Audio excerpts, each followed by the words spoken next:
Jóvenes, ¿qué tal? Buenas tardes. ¿Me escuchan, por favor? Buenas tardes, ¿me escuchan?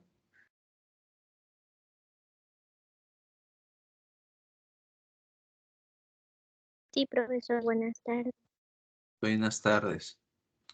Bien, el día de hoy tenemos que ver un tema, digamos, importante, ¿sí? Importante respecto a lo que es la gestión de los cronogramas de producción, específicamente, que se llama, pues, el diagrama de Gantt y la ruta crítica, ¿sí? Son dos aspectos que vamos a ir revisando constantemente. No es la única sesión de la cual vamos a hablar de ellos, pero a manera de, digamos, introducción de cómo poder desarrollar el diagrama de Gantt y la ruta crítica, vamos a poder revisar el día de hoy esta información, ¿de acuerdo? Entonces, si es que no hay ningún inconveniente, empiezo de una vez porque son varias diapositivas, entonces quisiera poder aprovechar para poder compartir un poco sobre la información. ¿Ok? Entonces, lo primero que vamos a ver es acerca de la procrastinación, el síndrome del estudiante y la ley de Murphy. Luego, sobre los procesos de gestión de cronograma, sobre la ruta crítica, sobre el diagrama de Gantt y finalmente vamos a realizar un trabajo. ¿Ok? En primer lugar, quisiera comentarles acerca sobre un síndrome que aqueja mucho tanto a los proyectos como a las operaciones y en realidad a todas las organizaciones. Es el famoso síndrome del estudiante. En pocas palabras, ¿qué significa este síndrome del estudiante o también llamado procrastinación? No habla de que los estudiantes padecen de esto, sino en realidad es un síndrome que se ve en muchos estudiantes, pero que se ve también en las empresas, ¿no? ¿Qué dice este síndrome, digamos? Dice de que si es que existe mucho tiempo disponible para poder realizar un determinado esfuerzo, nosotros tendemos a dejar todo para el último momento, ¿no? ¿Les suena eso? De repente sí, ¿no? Entonces, si yo tengo una semana para estudiar para mi examen, ¿cuándo estudio? Al sexto o séptimo día recién, ¿no? A eso se refiere con el síndrome del estudiante. Ahora, ¿cómo se ve esto en las operaciones o los proyectos o las empresas? Si es que hay una actividad que realizarse, por ejemplo, en 5 horas, ¿no? Lo que nosotros vamos a hacer es empezar a trabajar esa actividad. O no es que necesariamente lo vamos a hacer nosotros, sino que la, el síndrome nos dice de que vamos a empezar a realizar la actividad recién a partir de la tercera o cuarta hora. No desde el inicio porque sentimos que tenemos holgura de tiempo, ¿no?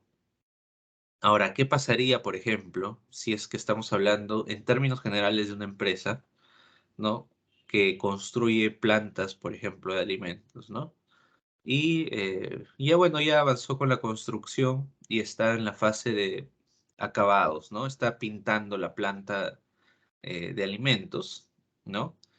Y bueno, le dicen, ok, para pintar toda la sala de proceso requieres, por ejemplo,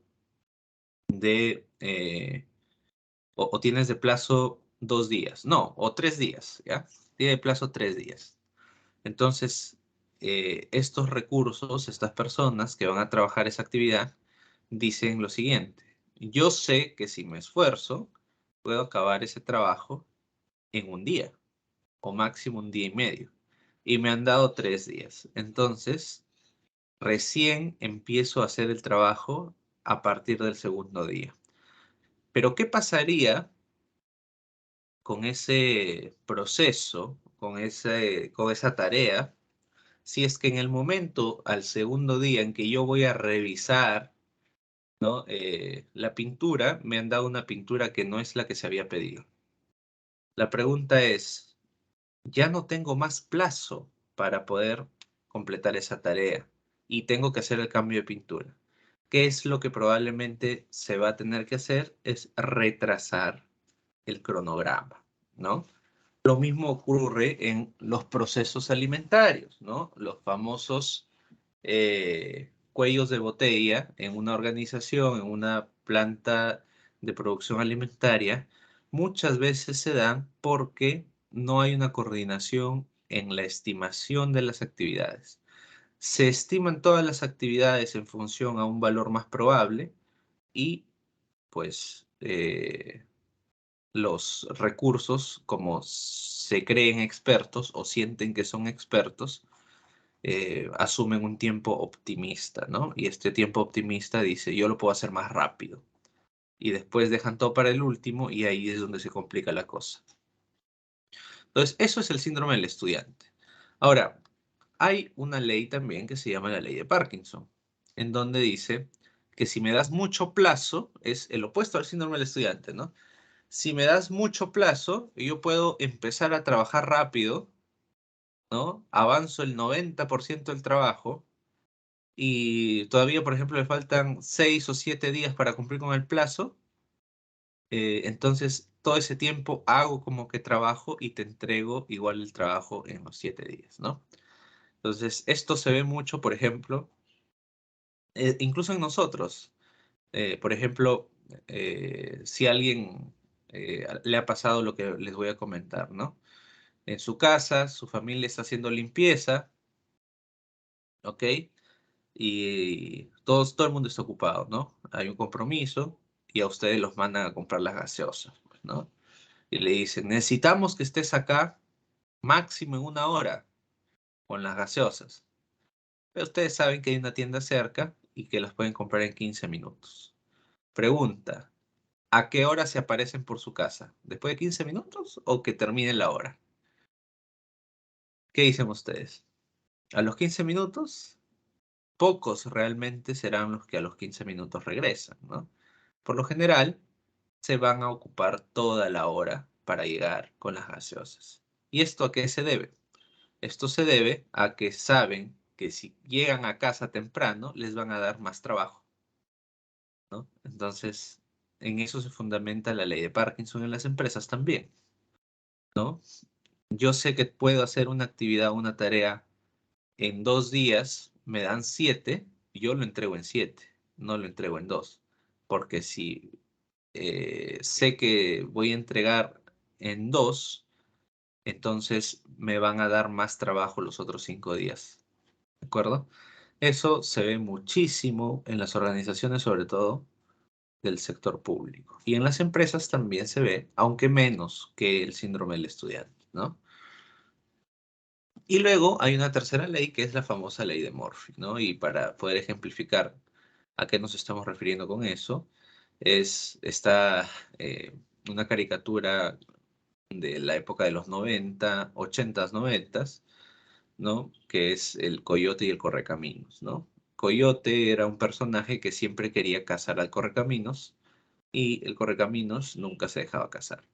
Entonces Coyote utilizaba muchas herramientas, eh, obviamente de dudosa procedencia, para poder cumplir su objetivo. En este caso está colocando una bomba, pero como les dije, es una bomba de dudosa procedencia, entonces le estalla a él, ¿no? Las cosas le van mal.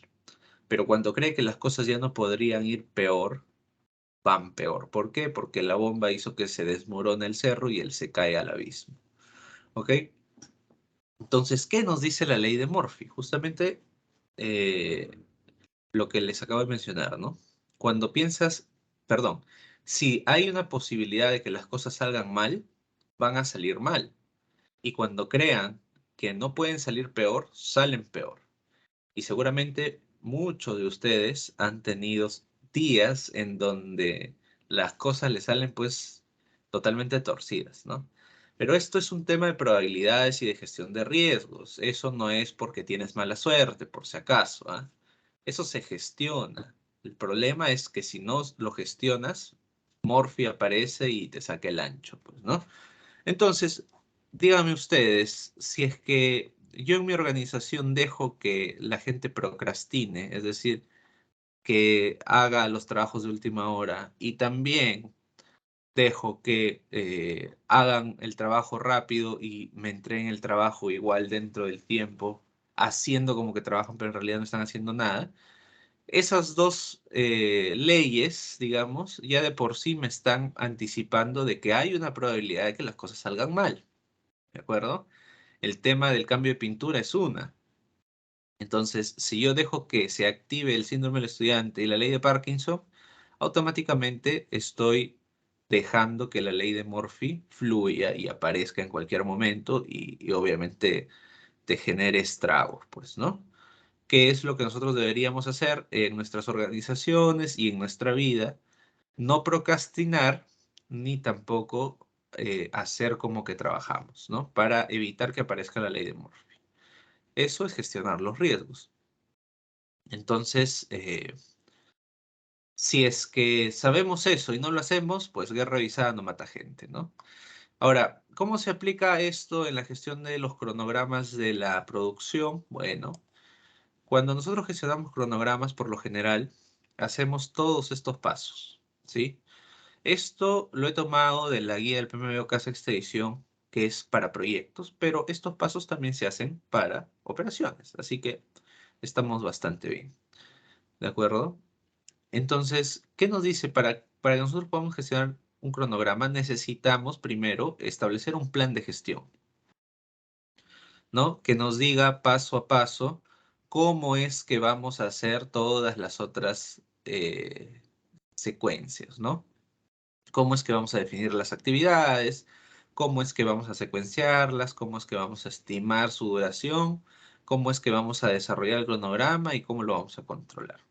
Entonces, una vez que ya tengo definido mi plan, empiezo a definir cuáles son mis actividades. Para ello, lo que normalmente se hace, pues, es establecer un flujograma preliminar, ¿no? En proceso. Y obviamente, este flujograma preliminar va a tener operaciones unitarias y cada operación unitaria va a tener sus propias actividades. ¿A qué me estoy refiriendo con actividades? Por ejemplo, en recepción. Recepción no es una actividad, es una operación unitaria. Pero, ¿qué es lo que yo hago en recepción? Peso la materia prima, muestreo para ver el estado de madurez, ¿no? Para ver el grado Brix, ¿no? Hago un muestreo también para ver si es que hay mermas, etcétera, ¿no? Entonces, eso sí son actividades que se realizan en la operación unitaria recepción. Entonces, lo que yo tengo que hacer es de cada una de esas operaciones unitarias definir las actividades, ¿no? Y obviamente establecer su secuencia lógica, ¿no? ¿Qué hago primero? ¿Qué hago segundo? ¿Qué hago tercero? Y esas son las actividades que van a ir al cronograma, pero antes de que vayan al cronograma debo estimar cuánto dura cada actividad. Y luego, ya con el cronograma, simplemente lo controlo. ¿Cómo se hace eso? Bueno, esto es un plan de gestión de cronograma, es en donde se encuentra, por ejemplo, el procedimiento de definición de actividades, ¿no? También está el procedimiento para secuenciar las actividades, el procedimiento para estimar los recursos de las actividades, el procedimiento para estimar la duración de las actividades, etc. Entonces, es una hojita nada más que va a servir como base para que nosotros podamos guiarnos. Ahora, eh, esto debería estar escrito ya en los procedimientos y planes de la organización. Si es que no está, pues se escribe, ¿no? Y se tiene como referencia. Pero hablando en términos de el proceso mismo, esto ya no es, digamos, algo que tengamos que hacer cada vez que procesamos. Se supone que esto ya está establecido, ¿no? Y simplemente cada vez que procesamos nos guiamos de ahí, ¿de acuerdo? Luego que ya tenemos ese plan, que obviamente se ha tenido que hacer con anticipación, ¿no? Establecemos cuáles son estas actividades, ¿no? Aquí ustedes se van a dar cuenta que hay un término que dice paquete de trabajo. Paquete de trabajo para nosotros en operaciones es las operaciones unitarias, ¿ok? Entonces, de cada operación unitaria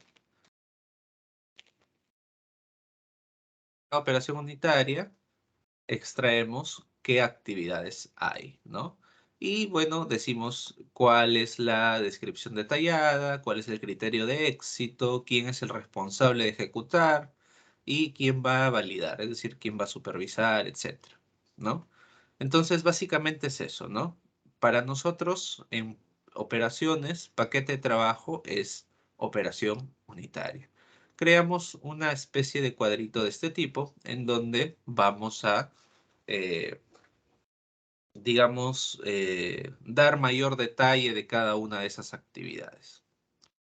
Luego, lo que vamos a hacer es estimar cuánto duran estas actividades, ¿no? Estimar cuánto duran estas actividades. Y para eso, pues, tenemos algunas relaciones de precedencia o antelación o antecesión, ¿no? Van a haber actividades, por ejemplo, que deben comenzar en paralelo. Van a haber actividades que deben empezar una actividad después de que otra ha terminado. Va a haber actividades que debe terminar una cuando la otra está iniciando. Y debe haber actividades que deben terminar juntas, ¿no? Entonces, todo eso hay.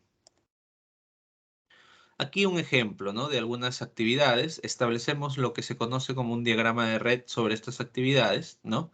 En inicio y fin estamos hablando del inicio y fin de cada operación unitaria, ¿no? Cada operación unitaria tiene sus propias actividades y se marca el inicio, las actividades y el fin. Por ejemplo, mientras yo estoy pesando, también puede haber otra actividad de limpieza, ¿no? ¿Se hace paralelo? ¿Se hace consecutiva? ¿Cómo se hace? Eso tenemos que definirlo. Mientras que yo estoy pasteurizando, ¿qué otra actividad se está haciendo en paralelo en la pasteurización? Ah, se está, qué sé yo, eh, calibrando, no sé, calibrando las balanzas, por ejemplo, o simplemente encendiendo la cocina, ¿no? Aparte de la pasteurización, para las jaleas, qué sé yo, no sé, ¿ok? Tenemos que definir qué actividades van a ir secuenciadas y qué actividades se van a desarrollar en paralelo. Luego de haber establecido un diagrama de red, necesitamos saber cuánto dura cada una de estas actividades, pues, ¿no? ¿Cuánto dura cada una de estas actividades? Y para eso tenemos varios tipos de estimación. El primer tipo de estimación es la famosa estimación análoga, ¿sí? Aquí les voy a dar un ejemplo. Imaginemos que nosotros, o sea, un ejemplo en macro primero y después en el proceso, ¿ya? Imaginemos nosotros que hemos desarrollado nosotros un proyecto tipo techo propio, ¿no? En donde hay muchas, casas iguales, ¿no? Muchas casas iguales. Entonces, cuando yo hago la primera casa, a mí me sale un costo, por ejemplo, de esa casa y me sale una duración para poder fabricar esa casa. Entonces, de lo que se trata es de que yo diga, ok, en promedio, las demás casas me deberían costar lo mismo y deberían demorarme lo mismo en construir. A eso se llama estimación análoga. Yo tomo como referencia otro proyecto, otro proceso, otra operación similar, tanto en magnitudes como en indicadores, ¿no? Similar, de tal manera de que yo pueda saber aproximadamente de qué duración estoy hablando, ¿no? Ahora, dentro del proceso de elaboración, por ejemplo, de néctar, yo ya sé que aproximadamente todo el proceso, por ejemplo, me puede demorar 4 horas. Vamos a decir 4 horas, ¿no? En batch. Proceso de elaboración de néctar de durazno, ¿no? Ahora, quiero elaborar néctar de mango. Pregunta, ¿aproximadamente cuánto tiempo me va a demorar todo el proceso? ¿Qué me dirían ustedes? Si en mi línea Disculpe, disculpe, no le escuché. Les decía, si es que tenemos un proceso de elaboración de néctar de durazno en mi empresa, ¿no? O en su empresa, si gusta, que demora 4 horas por batch, ¿no? La pregunta es, si es que yo ya no quiero hacer de durazno y quiero hacer de mango, más o menos, ¿cuánto me va a durar ese proceso completo? Más o menos, ¿cuánto será?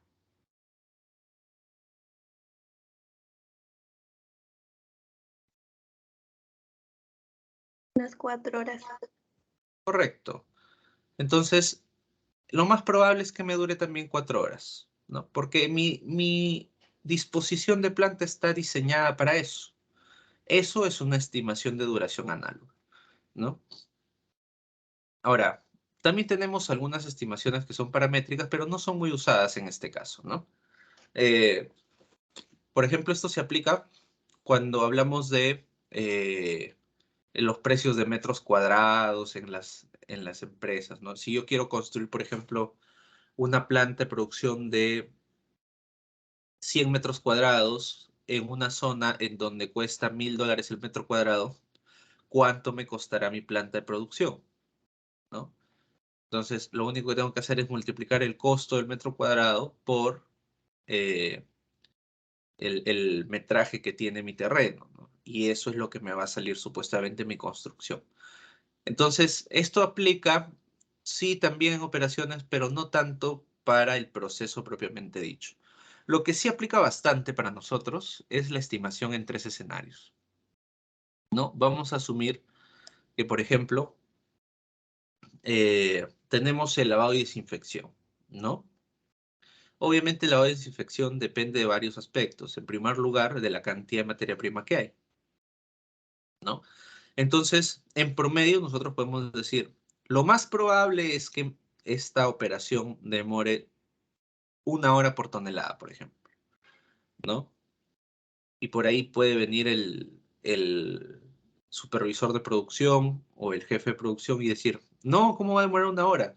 Nosotros en 30 minutos nomás lo podemos hacer. Y de ahí viene el de calidad y dice, no, esto no es así porque se tiene que garantizar que se haga el lavado de desinfección correctamente. Va a demorar 2 horas por tonelada, ¿no? Entonces tenemos 3 valores ahí. Uno el que dijo el jefe de producción, uno que dijo el jefe de calidad y el otro que era el más probable que ocurra, ¿no? Entonces, en ese tipo de duración, normalmente se estima con el valor más probable, pero existe una variante, que es la estimación de duración PERT. Se hace exactamente igual, pero se puede calcular en función a estos 3 valores, ¿no? Si yo tengo, por ejemplo, que una actividad, ¿no? El jefe de producción me dijo que eh, lo podía hacer en 20 minutos y el jefe de calidad me dijo que lo podía hacer en 35 minutos, hay un valor más probable normalmente de 23 minutos, que es lo que podría decir el, la gente que trabaja en la línea, ¿no? 23 minutos, dice más o menos, ¿no? Ok, pero ¿ese es el valor real o es un valor simplemente que estoy asumiendo por los comentarios que ellos me dan? Entonces, para tener un valor más realista, hacemos una fórmula para hallar la duración esperada. Se trata del valor optimista más 4 veces el valor más probable más 6 veces, más, perdón, el pesimista sobre 6. ¿Ok? Y ese valor es la duración esperada, que les va a salir aproximadamente 25 minutos, duración esperada. Entonces, con ese valor ya nosotros podemos estimar cuánto va a durar nuestro proceso. Ahora, también existen simulaciones probabilísticas de la duración. Este es un ejemplo de ellas. Esta es la famosa simulación de Monte Carlo, que nos da pues un valor probabilísticamente hablando bastante cercano a lo que realmente va a ocurrir, ¿no? Entonces, una vez que nosotros ya hemos definido cuánto duran estas actividades, procedemos a construir nuestro famoso diagrama de Gantt o también llamado cronograma, en donde nosotros podemos colocar nuestras actividades o nuestras operaciones unitarias con sus actividades, ¿no? Aquí donde dice fases, ustedes borran fases y ponen operaciones unitarias. Colocan cada operación unitaria ahí del flujograma y cada operación unitaria tiene sus propias actividades, ¿no? Y en función a semanas o a días o a horas, de acuerdo a lo que ustedes hayan establecido, porque podemos estar hablando en términos de cronograma de una jornada de producción, es decir, dentro del mismo día, o podemos estar hablando de varios días de trabajo, o podemos estar hablando de todo un programa de producción completo. Entonces, por eso es el término semanas, ¿no? Entonces, en realidad aquí por temas de didácticos para el día de hoy, lo van a trabajar con días, perdón, con horas nada más, ¿no? Desde que empiece el turno hasta que termine el turno. ¿Cómo es que se va, digamos, ejecutando cada una de estas actividades que ustedes han definido? Lo pueden hacer también con algún software. Recomiendo el MS Project si es que lo tuvieran a la mano, y si no, lo pueden hacer a mano también, o en Excel, ¿no? Ahora quiero hablarles un poco de la ruta crítica, ¿no? La ruta crítica es este conjunto de actividades que ustedes van a tener en su proceso, en donde estas actividades, si se retrasan, una de ellas, todo el proceso se retrasa. La ruta crítica es la línea que se debe seguir más crítica en todo el proceso, ¿no? Cuando ustedes secuencian actividades, si ustedes se dan cuenta, van a tener actividades que están en azulito, que no son actividades principales, sino que son actividades secundarias que se realizan en paralelo y que no afectan la ruta crítica porque normalmente tienen un espacio de holgura en la duración, ¿no? Por ejemplo, aquí estamos hablando de un programa de producción por días, ¿no? Entonces tenemos estas primeras actividades que duran tantos días, ¿no? Y luego en esta actividad grande que está en rojo, ¿no? En medio, tenemos actividades en paralelo. De repente, no sé, mantenimiento, qué sé yo, que no afectan necesariamente la producción, sino que se están realizando en paralelo y que nosotros debemos tener en cuenta también. Entonces, avanza esto, ¿sí? Avanza esto. Si es que nosotros nos demoráramos en las actividades en azul un día, por ejemplo, no afectaría la duración de todo el proyecto. Pero si en alguna de las actividades en rojo nos retrasamos, ahí sí la duración de todo el proyecto, del proceso, de la operación, se ve afectado. Entonces, eso es lo que se dice normalmente en la ruta crítica. Ahora, ¿cuál es el problema de la ruta crítica? La ruta crítica se estima en función a los valores más probables. Mientras que el Yahoo Goldratt nos dice de que eso obligatoriamente va a ocasionar que el proceso se retrase, ¿no? ¿Por qué? Porque al ser actividades, digamos, en valores más probables, los recursos, es decir, las personas, pueden caer en el síndrome del estudiante o en la ley de Parkinson y por ende aparecer Morphy y retrasar todo. Entonces, ¿qué es lo que propone el Yahoo Goldratt? Que nosotros tomemos la teoría de la cadena crítica, en donde los tiempos que se asumen ya no son tiempos optimistas, sino son, perdón, no son tiempos más probables, sino son tiempos optimistas. Es decir, todo el mundo siente que está trabajando con el tiempo en contra. Se esfuerzan por cumplir con los plazos y se añaden buffers que van a permitir un control al final de cada actividad. ¿Cómo así? Miren, la cadena crítica nos dice esto. Tenemos una actividad determinada, secuenciada de otra, pero todo el recuadro, todo, es decir, verde más celeste, representaría el tiempo más probable. Pero si nosotros tomamos el tiempo más probable, es muy probable que nos retrasemos. Entonces lo que vamos a hacer es tomar el tiempo optimista, que es el color verde, y le vamos a añadir a cada actividad el cuadrito de color celeste como un buffer. ¿Sí? Simplemente como un tema de supervisión ahí. Entonces, si ustedes saben que los van a supervisar en todas sus actividades, pues obviamente se van a preocupar por hacer un buen trabajo. Y como se está programando con el tiempo optimista, es decir, no va a haber necesidad, digamos, de retrasar el cronograma si es que hubiera algún retraso, ¿no? Para que tengan una idea, ¿no? Planificando en más probable, tenemos la tarea 1, 2, 3, 4 al inicio. Esta es la línea de tiempo. Luego, si hacemos una planificación optimista, ¿no? Con holguras, podríamos tener la tarea 1, 2, 3, 4 en la mitad de tiempo. Y si separamos todas estas tareas y las ordenamos, tendríamos que las 4 tareas se podrían hacer en la mitad de tiempo del proyecto y la otra mitad simplemente sería tiempo ganado, ¿no? Tiempo ganado, es decir, tiempo que nosotros podríamos aprovechar para supervisar o para otra cosa, y el proceso ya no se retrasa. ¿Ok? Lo estoy mencionando de manera general, no quiere decir que ustedes van a tener que llegar hasta este nivel de análisis, solamente me interesa que lleguen hasta el Gantt por lo menos, ¿ok? Bueno, esto es más de lo mismo. Y luego para controlar una producción o un proyecto se utiliza esta teoría del valor ganado. No voy a detallar específicamente de qué se trata, simplemente quiero que sepan que esto existe, ¿ok? Esto existe y es para controlar los adelantos y retrasos del proceso, ¿ok? Entonces, si nosotros detectamos que hay un proceso, ¿no?, que se está retrasando, nosotros podemos utilizar métodos de compresión de cronograma. ¿En qué se centran estos métodos de compresión de cronograma? Bueno, podemos hacer algo que se llama crashing, o también llamado intensificación. Imaginen ustedes, a la mano izquierda tienen una pared amarilla que hay que pintar en 6 días por una persona, pero si le pongo 2 personas a la derecha, van a darse cuenta de que esa misma pared va a terminar pintada, pero en 3 días. A eso se llama intensificación. Es decir, yo meto más personal a una actividad determinada para poder reducir el tiempo de trabajo. Digamos que si estoy en la operación de lavado y desinfección, ¿no?, y todavía este proceso no está tan automatizado, es más manual, ¿no?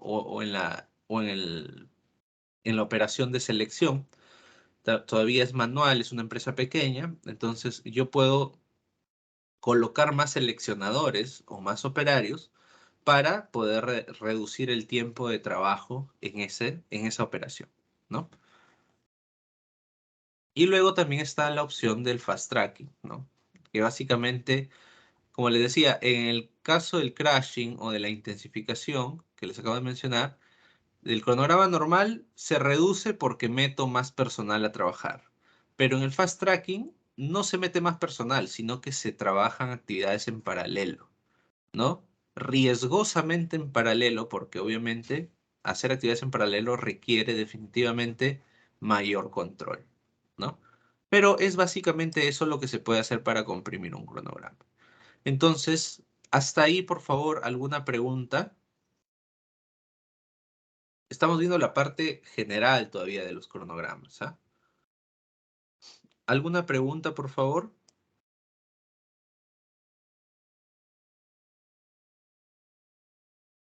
Muy bien. El día de hoy hay un trabajo que realizar, ¿ok? ¿De qué se trata este trabajo? Les voy a explicar.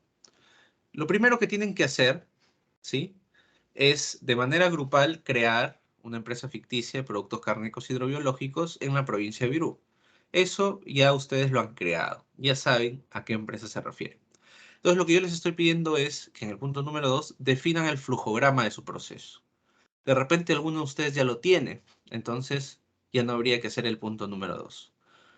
Luego está el punto número 3, te dice, determina las actividades de cada operación unitaria. Es decir, de ese flujograma que han determinado, cada una de esas operaciones unitarias debe tener actividades, por lo menos 2 o 3 actividades en cada operación unitaria. Ustedes tienen que hacer una lista de actividades, ¿sí?, de cada operación unitaria. ¿Qué se hace en cada operación unitaria? Y luego, estimar la duración de cada una de esas actividades que han encontrado, ¿no? Tienen su lista de actividades y le estiman un tiempo. Pueden utilizar cualquiera de las técnicas que les he mencionado o simplemente, pues, ustedes asumen el valor más probable y estiman de esa manera, ¿no? En tiempo, obviamente. Y una vez que ya tienen la duración de cada una de esas actividades, desarrollan el cronograma a través de un diagrama de Gantt, ¿sí? A través de un diagrama de Gantt. Luego preparan todo en diapositivas y lo suben a la plataforma. ¿De acuerdo? ¿Se entendió lo que hay que realizar, por favor?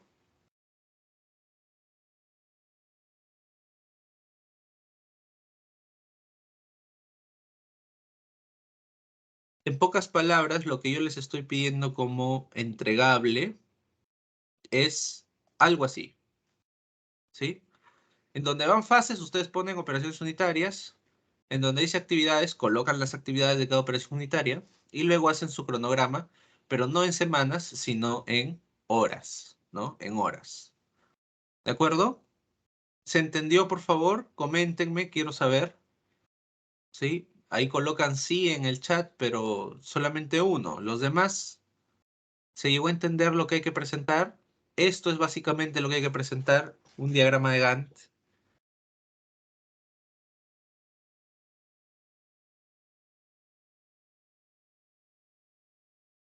Perfecto, sí se entendió entonces. Muy bien. Muy bien, entonces manos a la obra. Sí. Quería comentarles respecto a su evaluación de recuperación. Me dijeron para tomarla un sábado, ¿no? Podría ser este sábado, tal vez, si es que ustedes lo tienen a bien, ¿no? Si es que ustedes están de acuerdo, este sábado podríamos tomar la recuperación en horas de la tarde. ¿De acuerdo? Por favor, si están de acuerdo, levanten la mano.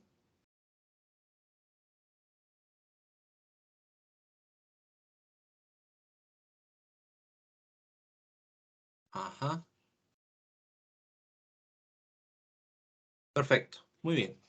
Entonces, este sábado vamos a tomar la recuperación, por favor, señorita delegada. No se olvide de hacerme acordar la hora, ¿sí? Porque se me puede pasar, ya la idea es que no se pase de este sábado para poder tener sus notas ya de la primera unidad completas, ¿no? Entonces, manos a la obra, para poder presentar este cronograma van a tener exactamente 7 días, es decir, hasta la siguiente semana, nuestra próxima clase, ¿ok? Entonces, el enlace ya está habilitado en el aula virtual, es cuestión de que ustedes lo trabajen, ¿sí? De manera individual, ¿sí? Y lo presenten. ¿De acuerdo? De manera individual lo trabajan y lo presentan. ¿De acuerdo? ¿Preguntas? ¿Preguntas, por favor? De manera individual. De manera individual. De manera individual, ¿ok? ¿Puedo repetir de nuevo, profesor, lo que acaba de decir?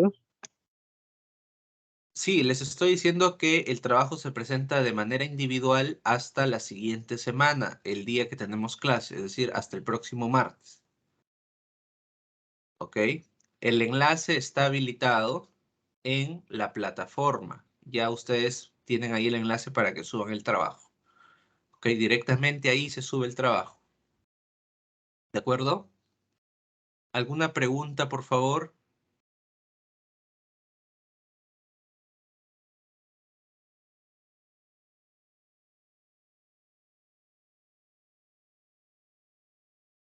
Muy bien. Entonces, si no hay ninguna pregunta, manos a la obra, jóvenes. Tenemos todavía un tiempo por ahí para que ustedes puedan ir avanzando con sus cronogramas, ¿ok? Quedamos así. Cualquier consulta a través del grupo, por favor. Nos estamos encontrando, Dios mediante, la siguiente semana. Que tengan buenas tardes y también que por favor el día sábado obtengamos buenos resultados en esa recuperación. ¿De acuerdo? Hasta luego, jóvenes. Buenas tardes.